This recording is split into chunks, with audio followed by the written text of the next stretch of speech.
किंवा हे जे ग्रामीण रस्ते आहेत ते लांब लांबीचे रस्ते आहेत आणि एवढं स्ट्रेंथने रस्ते करायचे म्हणजे त्याला पैसा जास्त लागतो आणि तो राज्य शासन तेवढे पैसे देऊ शकत नाही. म्हणून सेंट्रल गव्हर्नमेंटने विचार करून त्यावेळी आमचं सरकार असताना प्रधानमंत्री ग्राम सडक योजना चालू केली आणि काही लोकांनी असं सांगितलं तर कळालं आम्हाला, त्या तालुक्याचे सन्माननीय आमदार एवढं सिनियर माणूस आहे त्याला कळत नाही का की ग्रामविकासकडे खातेकडे असते, अशोक चव्हाणकडे काय संबंध आहे. म्हणून ही पार्श्वभूमी सांगितली. आणि अजून एक मी त्यांना सांगतो की बुवा त्यांना आठवत नसेल किंवा त्यावेळी ते फार लहान असतील, ज्या ग्रामविकास खात्याबद्दल ते बोलतात, सिद्धाराम मैत्रेंनी ते ग्रामविकास खातं सांभाळलेलं आहे महाराष्ट्राचं. आणि त्यावेळी सन 2008 ते 2009 ह्या काळामध्ये ह्या महाराष्ट्रासाठी सिद्धाराम मैत्रेंनी ग्रामविकास मंत्री या नंतर 2,500 कोटीचा निधी आणलेला आहे. येऊन जाऊन रिकार्ड तपासा म्हणून विधानसभेत त्यांना मिळेल. आणि त्यांना मला सांगतात की कुठल्या काम कोणाकडनं मंजूर करून घ्यावं, हे म्हणजे त्यांचं बालिशपणा आहे का मुद्दाम बोलले हे आम्हाला काम माहीत नाही. पण त्यांनी बोलताना त्यांनी पण असं थोडं काहीतरी तारतम्य घेऊन केलं. दुसरं एक विषय निघाला त्यांनी आम्ही केलेल्या कामाचं उद्घाटन करतो. किती यादी सांगू तुम्हाला. हे बघा, अक्कलकोट ते कंटेळी, अक्कलकोट ते बासलेगाव उडगी, शिरवळ ते सदलापूर, शिरवळ ते बाजोला, कुर्नूल ते चुंगी, हे कामं आम्ही मंजूर करून घेतली. त्यांनी उद्घाटन केलं, भूमिपूजन केलं. करू दे, आमदार यांना त्यांना करायचा अधिकार आम्ही नाही म्हणत नाही. पण आम्ही काय होतो, फक्त आम्ही केलेलं हे काम, आम्ही काही केलं नाही असं होत नाही. हे काम आम्ही केलेलं आहे. मग असं असताना त्यांचं कुठलं काम आम्ही उद्घाटन केलं नाही असं ते म्हणतात. आता परवाचं दुधनीचं ते दुधनी निंबाळ बॉर्डर, आपला हळ्ळी ते शेषगिरी, अजून मधलं कुठला तरी पट्टा एक ते, असं तिन्ही म्हणून ते काम मंजूर आहे 2.5 कोटीचं. ते काम आम्हीच पत्र देऊन त्या मंजूर करून घेतलेलं आहे. त्यावेळेला त्याचंही त्यांनी आम्ही भूमिपूजन केलं जाऊन, दुसऱ्या दिवशी त्यांनी केले. करू दे म्हणलं, आमदार आहेत करू दे, आमचं काम म्हणणं नाही. परवा नागण सोडून त्यांनी काय केले म्हणजे आम्ही त्याला पाठपुरावा केला. 40% वाटा आमच्या राज्य शासनाचा आहे म्हणून आम्ही त्याचं उद्घाटन केलं. हायवे दुधनी ते हायवे आम्ही मंजूर करून घेतलं. सोलापूर ते गुलबर्गा हायवे आम्ही मंजूर करून घेतलं. 4 मार्च 2014 साली ते मंजूर झालेले आहे. तुम्ही माहिती काढा, गॅजेट मागवा, सगळं दिसतं तुम्हाला. त्यावेळी पत्रकार परिषद पण घेऊन मी जाहीर केलं होतं. त्यावेळेचे पेपर काढा तुम्ही, तेव्हाचही दिसेल तुम्हाला. तिथलं आमचं काम सुरू झालं. ते काम पुजल्यानंतर तिथं पैसे त्यांनी काय केलं होतं, 10 कोटी, खरं म्हणजे 32 कोटी लागणार होते, त्यांनी 10 कोटीच धरले. ते आम्ही लोकांना सांगितलं बाबा जेवढं मिळतं तेवढं घ्या, पण काम थांबवू नका. काही लोकांनी घेतले, थोडं कामाला त्यांनी सुरुवात केली, मंजुरी म्हणजे संमती दिली, काम सुरू झालं. काही लोकांनी म्हणले नाही साहेब, मला आमचं पूर्ण पैसे मिळाल्याशिवाय आम्ही हे करत. म्हणून तेव्हा 2016 पासून आम्ही प्रत्येक अधिकाऱ्याला आम्ही पाठपुरावा करतो. त्यांनी बजेटमध्ये त्यांनी त्याला ते सिस्टीम आहे. त्याला सेंट्रल गव्हर्नमेंटमध्ये असंच गेलं ना, काहीतरी क्युरी निघाली, परत आला की 3-4 महिने जाते त्याला. म्हणून त्याला सिस्टीम मध्ये त्यांनी 2016 पासून आमचे पैसे पाहिजे आमच्या लोकांचे. ते लोक रोज माझ्याकडे येत होते. उमरगेचे, बिंजगेरीचे, संगोळगीचे, दुधनीचे. आरो ब्रिज आहे त्याला, रेल्वे ओव्हरब्रिज आहे त्याला. कारण म्हणजे ते रेल्वे ओव्हरब्रिज मंजूर करून घ्यायला गेलो तुम्ही खरगे साहेबांकडे रेल्वे मंत्री असताना. खरगे साहेबांनीच मला सजेशन दिलं, तेवढं कशाला करतो एवढं एकासाठी. कम्प्लीट सोलापूर ते तू कसा आम्ही घेतला ना, तर पार गुलबर्गापर्यंत तू नॅशनल हायवेज करून घे, तुझं साहेबाचं लय चालतंय. मग शिंदे साहेबांना सांगितलं मी, शिंदे साहेबांनी ऑस्कर फर्नांडिसला सांगितले. ऑस्कर फर्नांडिस आता जे गडकरी साहेब आहेत ना, तसं ऑस्कर फर्नांडिस होते त्या खात्याचे मंत्री. त्यांनी मला सांगितलं तूच मिटिंग घे. परवा कसं आम्ही आपलं एकरूक आणि देगावसाठी मंत्रालयात मिटिंग घेतो, जयंत पाटील साहेबांना तुम्हीच घ्या, मला काम आहे म्हणून. तसं दिल्लीमध्ये घेतलं तुम्ही 2014ला, शेवटच्या दिवशी चालू होतं आमचं. शिंदे साहेब संसदीय नेते होते, गृहमंत्री होते देशाचे. त्यावेळी ते मंजूर करून घेतलं. म्हणून आम्ही तेव्हापासून पाठपुरावा करतो, हे लोकांना पैसे द्या, राहिलेलं थोडं काम आहे, लोकांना पैसे मिळतात आणि काम पण होतं. तेव्हाचे पत्र व्यवहार आहेत ते सगळे डेट वाईज सांगतो तुम्हाला मी. आता घ्या तुम्ही जिथे आहे कुठे आहे रे ते. बजेटचे काम त्यांनी 7 कोटीचं तुम्हाला बातमी दिली, आम्ही 5 कोटी मिळाले त्याच्यामध्ये आम्हाला. बजेट प्लेट मध्ये गेलं, त्यांनी 23 कोटीची मागणी केली आमदारांनी, मी 24 कोटीची मागणी केली होतो. त्यापैकी त्याला 7 कोटी दिले आणि मला 5 कोटी दिले, 4 कोटी 72 लाख. बरोबर आहे ना? चालू वर्षी आता ह्याच्यामध्ये हे तर सिस्टीम आहे, त्या ह्याच्यामध्ये जावं लागतो तो पात्र पण द्यावं लागतं आणि ह्या सिस्टीम मध्ये जावं लागतं. या सिस्टीम मध्ये गेले की लगेच मंजुरी मिळते. ते आम्ही केलं. दुधीचं सांगितलं तुम्हाला 3 कोटी. आणि त्या दिवशी मी क्लिप मध्ये सांगताना अशोक चव्हाण साहेबांबरोबर हसन मुश्रीफ साहेबांचं पण मी आभार मानलेलं आहे. ते क्लिप त्यांनी तेवढं कट केले, त्यांनी जेवढं पाहिजे तेवढंच बोलले त्यांनी, कारण तर दाखवले नसतील त्यांनी, कोण दाखवणार नाही त्यांनी. मी 6 वेळा विधानसभेचं निवडणूक लढवली, त्यांनी आता 1 वेळा लढवली. ते म्हणतात ना, 1 डिलिव्हरी झालेली बाई 6 डिलिव्हरी झालेल्या बाई समोर कळत होती म्हणून. ಇದು बरी दानशेट्टी 1 डिलिव्हरी झालेली बाई 6 डिलिव्हरी झालेल्या बाई समोर कळत होती म्हणून. असला प्रकार आहे, त्याच्यातला प्रकार आहे सगळे. म्हणून बाबा नीट माहिती घ्या, अभ्यास करा. अजून 6 कोटीचे कामं मंजूर करून घेतले, ते आता सांगते, पुढच्या आठवड्यात सांगतो. मी पण तसंच करतो, दर आठवड्याला एक देत जायचं मला, लगेच एकदम सगळे दिले की ते होत नाही. ते परत पुढच्या आठवड्यात एक सांगणार, त्याच्या पुढच्या आठवड्यात एक सांगणार कुठल्या कुठल्या मंजुरी आले ते. पहिले मी हजारो कोटीचे कामं केले ह्या तालुक्यामध्ये 20-22 वर्षामध्ये, पण कधी असे रेकॉर्ड ठेवले नाही. एकदा ह्याचे लोकमतचे लोक माझे कुठल्या तरी ह्याच्यासाठी पुरवणी काढायचं ठरलं आणि कच्चं काढून आणले माझ्यासमोर 1000 कोटीच्या कामाचं म्हणून. मीच म्हणलं, ए बाबा असं करू नको म्हणलं, नीट बघ म्हणलं, छापू नको की असं नाही खोटं. पहिले तुम्ही सगळ्या ऑफिसला जाऊन चौकशी करा, मग नंतर छापा म्हणलं. मग त्यांनी सगळ्या ऑफिसला जाऊन चौकशी केली, 1600 कोटीचे कामं निघाले. हे बघा साहेब म्हणून, आम्ही अजून 700 कोटीचे कमीच लिहिले. हा ठीक, आता छापा म्हणलं. ह्या तत्वाने वागणारे आम्ही माणूस आहे. तुम्हाला माहित आहे सगळ्यांना, फेसबुक आमदार काय डिजिटल आमदार कुणाला मध्ये ते माहित आहे, जमिनीवरचा आमदार कुणाला मध्ये सगळ्या तालुक्याला माहित आहे, जिल्ह्याला माहित होऊ लागला आता. म्हणून बोलताना स्वतःची उंची सिद्धाराम मैत्रेंनी आयुष्यात कधी कमी केलं नाही. माझी तर सोडा, आमची विरोधक तर सोडा, दुश्मन असलं तरी त्याची उंची मी कमी होऊ देणार नाही कधी. ह्या भावनेने मी वागलो आजपर्यंत. जाऊ दे, ते लहान आहे, अजून नवीन आहे. त्यांचे वडील आमचे मित्र होते. त्यांचे वडील कैलासवासी पंचप्पा कल्याण शेट्टींनी आम्हाला 4-5 वेळा विधानसभेत भरपूर सहकार्य केलं. सुरुवातीला तर भयंकर सहकार्य केलं आम्हाला. तेवढं एक आम्ही कुठंतरी धागा सोडून, चला आपल्या घरातलाच मुलगा आहे, पंचप्पा कल्याण शेट्टी साहेबांनी एवढं मदत केली आम्हाला. त्याचं मुलगा एखादं बोलत तरी आम्ही ह्या कानाने ऐकतो, ह्या कानाने सोडतो. पण ह्याचा अर्थ असा नाही की मुलगा प्रत्येक वेळी हवलला तर मांडी कापून घ्यायचं नाही, असं नाही आहे. ते कधीतरी एकदा ते कापावंच लागतं, असं होतं. मांडी हा, मग तुम्ही काहीतरी छापताल मग परत ते सगळं. किती वेळा हागला, 1 वेळा हागला, 2 वेळा हागला तर ठीक आहे, सारखं केलं तर कोण गपसणार आहे. म्हणून बोलताना त्यांनी तारतम्य पाळावं. अजूनही लहान आहे तुम्ही, अनुभव कमी आहे, वय कमी आहे, विधानसभेतला अनुभव नाही. मला विधानसभा जेव्हा मी मंत्री झालो तेव्हा कळाली मला. कळलं का? लक्षात राहा तुम्हाला, जेव्हा मी मंत्री झालो तेव्हा विधानसभा नीट कळली मला. अजून साहेब अजून आता काय तर म्हणतात ना, का अंड्यातला बाहेर आला, काय म्हणतात की जे वाक्यप्रचार आहे ना, ते अजून तेवढं त्यांना पूर्ण बाहेर यावं, माहिती घ्यावं. सांगवीबद्दल बोललेत त्यांनी. इथे गणेश मोरे बसले तुमच्या समोर. मला का कधी विचार पण केला नाही मी की बाबा ते दूध संघामध्ये जावं, असं तसं हे ते. त्यांनीच आले माझ्याकडे, याच्यावर सही करा म्हणले. मी काय म्हणलं, सही करा म्हणून सही घेऊन गेले. ह्यांनी दुपारपुढे येऊन. मग नंतर मला पेपरमध्ये कळलं, ऑप्शन घेतलं, रे काय म्हणलं केलं तुम्ही म्हणलो मी. नाही साहेब, असं असं आहे, आमचं दूध तिथं जात नाही दूध संघामध्ये, आम्हाला त्रास होतो, तिथं कोणी वाली नाही आम्हाला. तुमच्यासारखा माणूस इथं असले की मग दरारा असतो, दबाव असतो. मग आमच्या तालुक्यातले बाकी सोसायटी पण आम्हाला चालू करायला दूध मदत मिळेल, दूध जर व्यवस्थित जाऊ लागलं तर तुम्ही हे करा.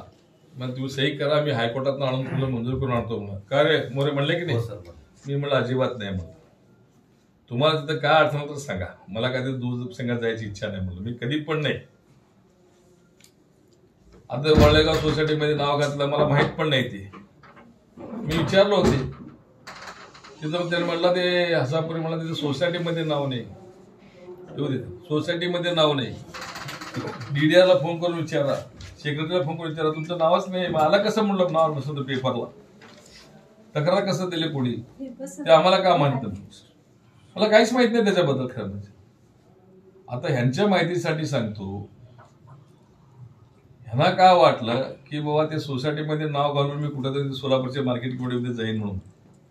त्या माणसाच्या, ज्या माणसाने तुमच्या समोर वक्तव्य केलं त्याच्या माहितीसाठी तुमच्या मार्फत सांगतो, मागच्या वेळी जेव्हा निवडणुका झाल्या मार्केट कमिटीच्या, त्यावेळी असं ठरलं होतं, 1 नंबरला शिवदारे चेअरमन, 2 नंबरला हसापुरे, 3 नंबर शिवराज मेत्रे किंवा सिद्धाराम मेत्रे होतं.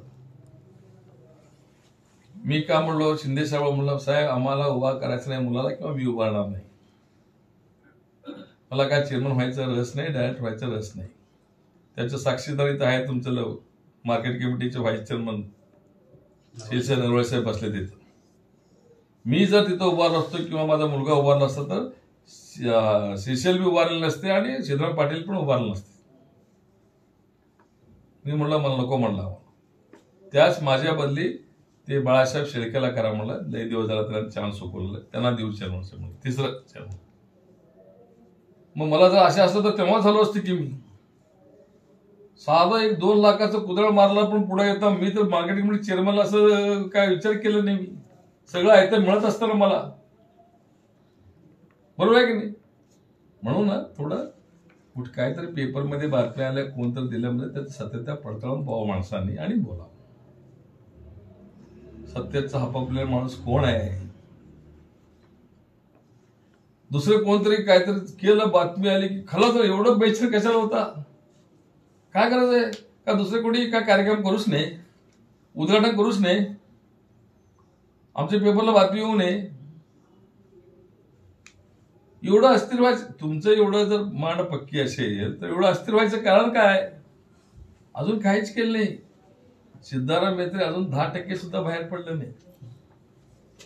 पूर्ण 100% पडल्यावर काय परिस्थिती राहील तालुक्यात सांगा. झंझावत करेन, झंझावत मी तालुक्यात. जोपर्यंत शांत आहे, शांत आहे. ही काहीतरी कोणाच तरी ऐकून जर असा तुम्ही खोटे नाट्य, स्वतःची उंची बघा, उंची कमी करू नका. अरे राजा तुझी उंची किती आहे, बाकीचं सगळं काढता येतं मला, पण त्याचं उत्तर येऊ दे त्यावेळेस सांगतो मी सगळी एक. माणसाने पहिलं स्वतःची उंची बघावं, नंतर समोरच्याची उंची मोजावं. ह्या मताचं आम्ही आमच्या मर्यादेमध्ये राहतो, आमच्या हैसियतमध्ये राहतो, आमच्या लायकीमध्ये राहतो. आम्ही आता हे हायवेचं प्रश्न आहे.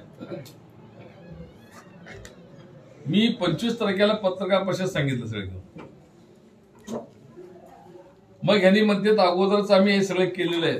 मग 25 तारखेनंतर तुम्ही 8-10 तारखेपर्यंत का ग बसला, लगेच का दिलं नाही.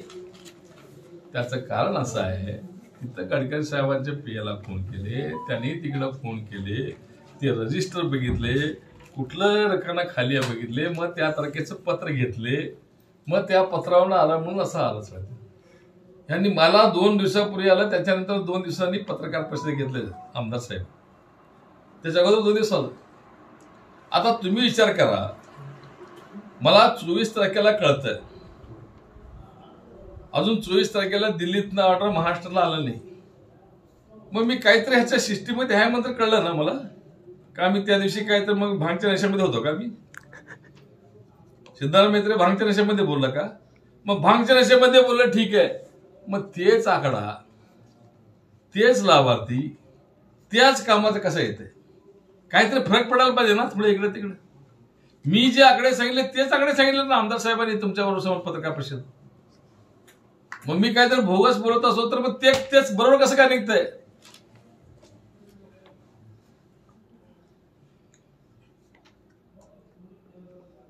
म्हणून आमदार साहेबांनी थोडं आत्मपरीक्षण करावं. अजून लहान आहात, लंबी रेस का घोडा असं आम्ही समजत होतो, पण म्हणतात ना काय काय लोकांना यशाने लवकर होऊन जातात. काय काय लोक यश मिळाले की लवकर होऊन जातात. एवढं लवकर येईल असं वाटलं नव्हतं आम्हाला. अजून एक म्हणलं त्यांनी एवढं मताधिक्याने पराभव झाला तरी हे केलं. ते पराभव कसं झालं हे सगळं अपघाताने आमचे काही चुकांनी आणि आमचे काही गद्दारांनी मदत केल्यामुळे हे एवढं मताधिक्य मिळालेले आहे. खरं मी म्हणून आहे 2024 अजून लांब आहे, पण त्यांना जेव्हा एवढं अपघाताने माझ्या चुकीनी आणि आमच्या गद्दारांच्या मतीने जे मिळालेल्या मताधिकाचा जर एवढा गर्व असेल त्यांना, तर त्यांनी राजीनामा द्यावा आणि मैदानात यावं. कोण किती मताधिक्याने येते, कोण किती मताधिक्याने जाते, हे सगळं फक्त अक्कलकोटला कशाला, जगाला कळणार आहे. एवढंच आमचं नम्र आव्हान आहे साहेबांना तुमच्या मार्फत. धन्यवाद. गेल्या वेळेला परिवहन मंत्री दिवाकर रावते साहेब होते. दिवाकर रावते साहेब इथं माझ्या मुलीच्या एंगेजमेंटला आले होते. माझी छोटी मुलगी जे लग्न झालं बॉम्बेला, बोरकर फॅमिली दिली. बोरकर फॅमिली त्यांच्या घरोबरचं रिलेशन, कसं आम्ही मुलं पाटीलला एकमेकांच्या घरोबर रिलेशन, तसं त्याचं रिलेशन त्यांचं. त्यांनी आले होते. त्यावेळी आम्ही चर्चा करलो रात्री बोलताना. ठीक आहे तुम्ही मुंबईला या म्हणले. मी मुंबईला गेलो. मग त्याने सविस्तर सांगितलं सगळं. जर ते घरात एक तास चर्चा झाली. मग त्यांनी सगळ्या अधिकाऱ्यांना बोलवलं. 8.5 कोटीचं होतं ते पहिलं मागणी, सगळं तयार झालं. ते तिथे एक मिनी थिएटर पण करायला सांगितले होते त्याने त्यावेळेला. पण ते असंच पुढं होत गेलं. ते नंतर आता परब साहेब आले. परब साहेबांचं एक तुम्हाला सांगतो. परब साहेबाला ह्यांनी भेटल्यावर म्हणे परब साहेब मंजुरी दिली म्हणते. अख्खा परब साहेबला जेलमध्ये घालायला देशातलं राज्यातलं बीजेपीचे लोक ईडी पीडी इन्कम टॅक्स सगळं हे करू येतं. आणि ते परब साहेब ह्यांना येऊन बसून घ्या 5-5.5 कोटी म्हणतात. म्हणजे भयंकर भारी गोष्ट आहे सगळं. ते वाखाणण्याजोग आहे सगळं. बरोबर. म्हणून आता तसं आम्हाला त्यांच्याकडनंच पत्र घेऊन येतो, खुलासा करतो, पण ते करायच नाही आम्हाला. ते सगळं आता उद्यामध्ये ते करा म्हणतात. ते करा म्हणतात, ते पण करायला आहेत. आमचं काही नाही येते. म्हणून म्हणतो या माणसांनी ग्रामविकास खाता सांभाळला, त्या माणसाला म्हणजे तेच पण सांगितलं तुम्हाला. एक हळजलेली बाई 6 हळजलेल्या समोर बुंबलत होती म्हणा, तसं झालं. ते आता म्हणजे गावठी भाषा सांगतो मी. डिलिव्हरी हे सांगण्यापेक्षा सगळं ते बरोबर आहे. त्यांनी एक वेळा आमदार लढवलं, मी 6 वेळा लढवलो म्हणून ते सांगितलं तुम्हाला. तसं ते कळले की नाही. म्हणून पहिला विधानसभेचा अभ्यास करा, तालुक्यातला अभ्यास करा. कुठं तुम्हाला काय अडचण आली तर आम्हाला सांगा. आम्ही मग सिद्धारामैत्री विकास कामाला कधीही विरोध केलं नाही, करणार नाही. कोण कशानं भले आम्ही आणू, तुम्ही उद्घाटन करा. तुमचा अधिकार आहे. आमदार म्हणून काम आणलं म्हणून नाही, आमदार म्हणून तुमचा अधिकार आहे. त्यामुळे तुम्ही त्याचं भूमिपूजन करू शकता, उद्घाटन करू शकता. आमच्याबद्दल त्याच्याबद्दल काय म्हणणं नाही. पण दुसऱ्याची उंची मोजायच्या नादात स्वतःच उंची कमी करून घेऊ नका. एवढंच आमचं प्रेमाचा सल्ला आहे. मांगूर माशाचा प्रकल्प गेलो होतो आम्ही तिथं. हे मांगूर माशाचा प्रकल्प कोणी केलं, काय केलं, हे मांगूर माशामुळे कोणाला फायदा होतं ह्याचं पण थोडं पत्रकारांनी शोध घ्यावा. आणि दानशेट्टी सारखे चिकित्सक खोलवर जाणाऱ्या पत्रकारांनी त्याचा शोध घेऊन त्याचा भांडाफोड करावा असं मी सगळ्यांच्या वतीने त्यांना विनंती करतो. कारण त्यांना जास्त माहिती असते, तिकडे कुरुल भागात जास्त पडते त्यांनी सगळं. तेवढं केलं तर आम्हालाही बरं वाटेल, तालुक्याला बरं वाटेल. कारण काहीतरी फार डेंजर आहे म्हणते. मला ते सांगूचे लोक दाखवले एकदा ते फोटो काढून. एवढं मोठं झालं ते. म्हणजे कुठं ते फार पूर्ण धरण तर पुढे गेले. ते आमच्या पुढे गेले असतील बबलापर्यंत असं मला वाटतं. माणूस पुढं तर ते माणूस जातं म्हणून त्याचंही करावं. आणि हे कोणाकडनं प्रोत्साहन मिळत होतं यांना, सपोर्ट कोणाकडनं मिळत होतं ही एक काढणं गरजेचं आहे. कोणा माहित नाही मला, पण ते आता हुडकून काढावं लागेल. आता कोणाचे काय लागेबंदी होते असले तालुक्याच्या जनतेच्या जीवाशी खेळणारं काम कोण करतं. त्या तालुक्यामध्ये ते भयंकर विषारी आहे. ते 10-12 वर्षापासून चालू होतं म्हणजे गपचूप 5-6 वर्षापासून ते चालू. अलीकडे 2 वर्षात जास्त वाढलंय, 2-2.5 वर्षामध्ये. ते तुम्हाला माहीत पण नाही, आम्ही गेलो बघायला, ते सापडत पण नव्हतं आम्हाला. ते कसं एक एक तुळं करून त्यांनी फार मोठं हे केलं होतं तिथं.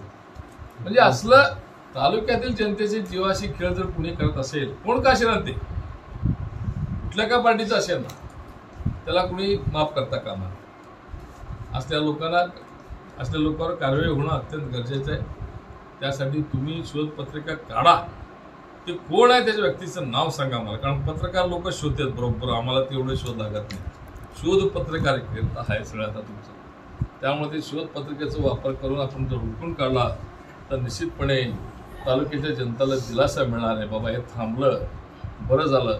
हे जे 20 कालव्याचे काम होतं, कारण ते कुन्नूरपासून पार बदलापर्यंत किती पाणी पुरवठ्याची योजना आहे त्याच्यावर, शेतीला पाणी जातात तेच.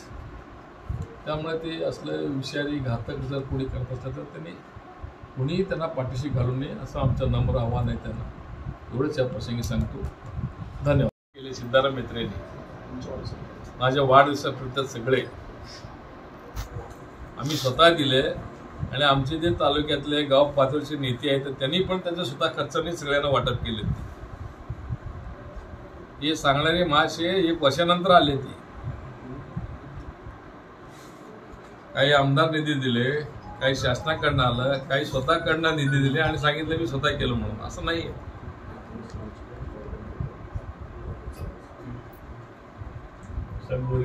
निमगाव आणि बबलात तिथं पूरग्रस्तांना पाकिट वाटप केलं. तेच पूरग्रस्ताच्या वेळेस पूरग्रस्तांचे वाटप केले, ह्याच्या वेळी वाटप केले.